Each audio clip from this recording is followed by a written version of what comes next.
Magandang araw mga kababayan. Welcome sa ating political deep dive kung saan tatalakayin natin ang mga isyung mainit, kontrobersyal at talagang magpapabangon sa inyo mula sa kinauupuan ninyo. Ako ang inyong host, #WalkWithLan. At ngayon, sasagutin natin ang tanong na bumulabog sa social media.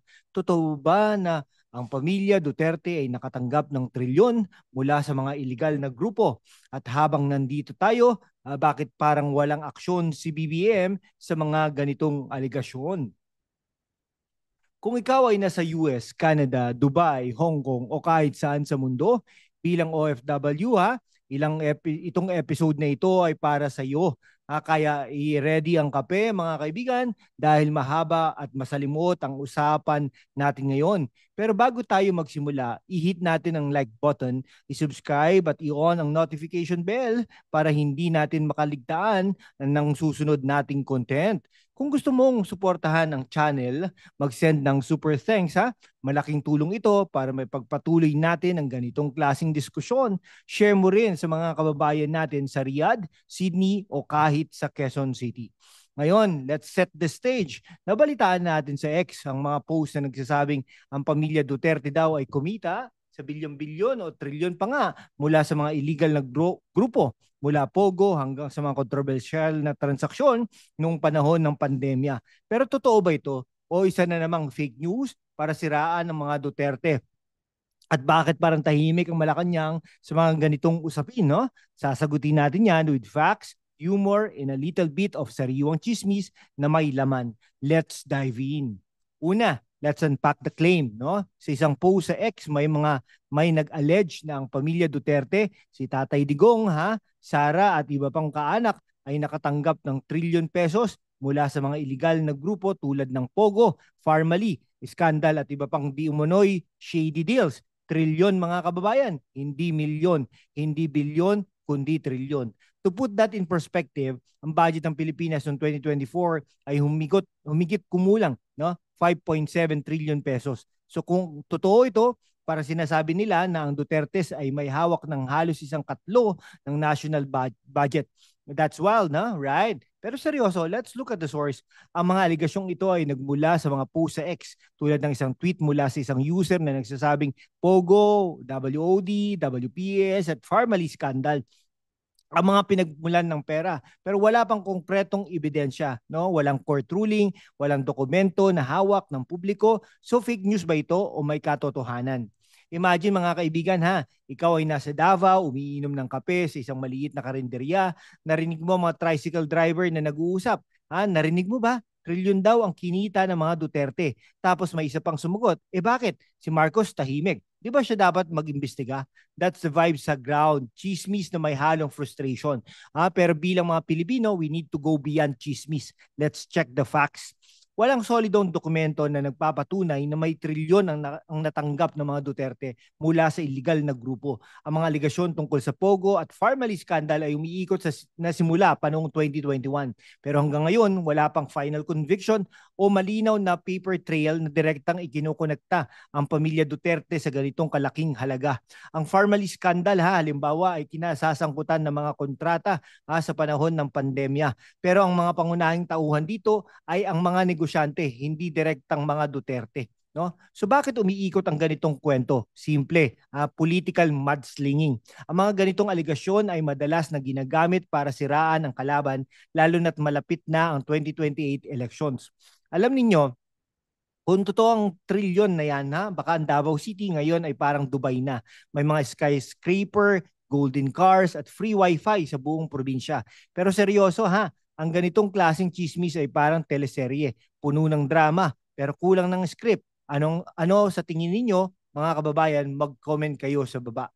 Now let's zoom out. Bakit kaya laging mainit ang usapan pagdating sa mga Duterte? Si Rodrigo Duterte na tinaguriang The Punisher ay nag-iwan ng legacy na sobrang polarizing. Sa isang banda, mahal siya ng marami lalo na sa Davao dahil sa kanyang tough stand sa krimen at droga. Pero sa kabilang banda, kinasuhan siya ng International Criminal Court dahil sa umunoy crimes against humanity sa kanyang war on drugs. So let's break it down. Sa Davao, si Digong ay parang superhero. No? Bago siya naging presidente, mayor siya ng Davao City ng mahigit na 20 years. Ang Davao mula sa isang lungsod na puno ng krimen, naging isa sa mga pinakamaayos at ligtas na lugar sa Pilipinas.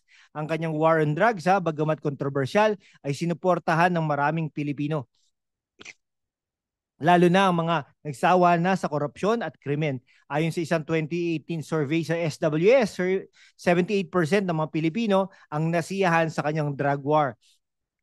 Kahit may mga nagsasabing sobrang brutal nito, pero hindi lahat ay fun. Ang war on drugs ay nag-iwan ng libo-libong patay, no? 6,000 ayon sa official police records. Pero ang human rights groups, tulad ng Amnesty International at Human Rights Watch, ay nagsasabing maaaring umabot ito ng 30,000 na katao. Karamihan sa mga biktima ay mula sa mahihirap na komunidad at marami ang sinasabing walang kinalaman sa droga. Ang ICC noong March 2025 ay inaresto, no, si Duterte dahil sa mga aligasyon ng extrajudicial killings, at ang mga kaalyado niya, tulad ni Senador Ronald De La Rosa, ay posibleng susunod sa hot seat. Alam nyo, kung si Digong ang magiging superhero sa Marvel, baka ang pangalan niya ay The Punisher, walang awa edition. Pero seryoso, ang tanong ay, was he a hero or a kontrabida? Sa mga nasa US, Canada o Dubai, ano ang take ninyo? I-share nyo yan sa comment section, at kung gusto ninyo ng mas maraming ganitong content, mag-super thanks na please. Okay, sa labas ng Pilipinas, polarized din ang reaksyon. Sa US, tinawag si Duterte na Asia's Trump dahil sa kanyang outspoken style. Pero mga human rights groups, sa Europe at UN ay galit na galit sa kanyang drug war. Ang aresto niya sa ICC ay tinawag na monumental step for justice ng Amnesty International. So paano natin iwiwi ang legacy niya ito? Hero sa Davao pero si kriminal sa The Hague? Ngayon, let's turn, to President Ferdinand Marcos Jr. or BBM. Kung totoo ang mga aligasyon laban sa mga Duterte, bakit parang walang aksyon ng Malacanang? O baka naman si BBM ang nasa likod ng mga ganitong chismis para siraan ang kanyang dating kaalyado? Let's investigate. Nung inaresto si Duterte noong March 2025, si Marcos ang nagbigay ng go signal para i-turn over si Duterte sa ICC. Pero pagdating sa mga alegasyon ng trilyon, tahimik ang palasyo. Walang opisyal na investigasyon, walang task force, walang kahit anong statement. Bakit? Is it because Marcos doesn't want to steer the pot? O dahil may iba siyang priority? Ang sabi ng ilang analyst, it's all about politics. Ang Marcos-Duterte Alliance noong 2022 elections ay nagbigay sa kanila ng landslide victory. Pero ngayon, pasag na ang alyansa nila. Alam nyo, kung si BBM ang direktor ng pelikulang ito, ang title ay The Silent President. Walang reaction edition. Para siyang yung tipong magpapakain ng lechon sa Malacanang habang mga kababayan natin sa Davao, Cebu at Dubai ay nagtatanong, Sir, ano na ang nangyari sa investigasyon? Ano sa tingin ninyo mga kababayan? Is BBM playing 4D chess or is he just chilling? Ang katahimikan ni Marcos ay maaaring estratehiya. By letting the Duterte allegation simmer, he keeps the Dutertes on the defensive without directly engaging. Pero ang panganib, it makes him look weak. No? Kung walang aksyon sa mga ganitong aligasyon, lalo na't malapit na ang 2028 elections, baka sabihin ng mga botante na wala siyang political will. Sa kabilang banda, kung mag-iimbestiga siya, baka mag-backfire, no? Dahil malakas pa rin ang suporta sa mga Duterte sa Davao at iba pang probinsya. Isipin mo na sa isang OFW community ka sa Dubai habang kumakain kayo ng adobo at sinigang na pag-usapan ang politika. May nagsabi, kung totoong trilyon na yan, bakit walang ginagawa si Marcos? Bakit kasama rin siya sa ganitong klaseng deal dati?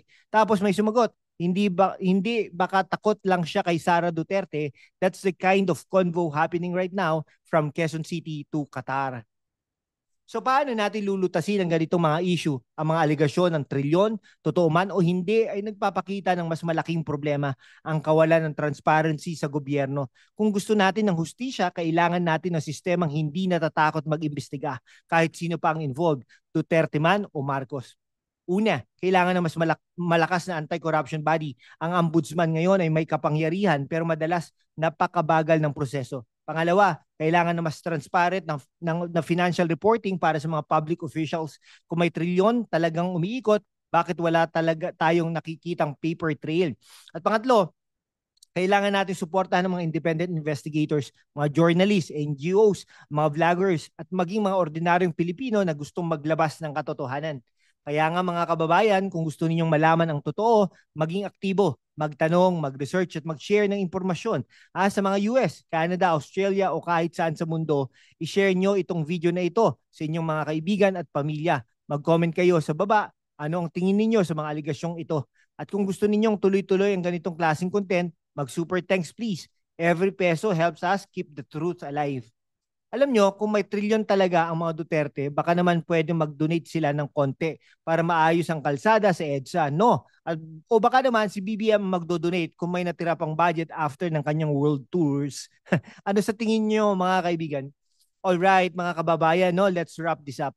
Ang tanong na totoo ba na nakatanggap ng trilyon ng mga Duterte mula sa illegal na grupo ay nananatiling walang konkretong sagot. Ang mga post sa X ay puno ng aligasyon pero kulang sa ebidensya. Si Duterte kahit nasa The Hague na ay may malakas pa ring suporta lalo na sa Davao. Samantala si BBM para naka-silent mode pagdating sa mga ganitong issue, pero ang mas mahalaga, ito ang tanong, paano natin masisiguradong transparent at accountable ang ating gobyerno?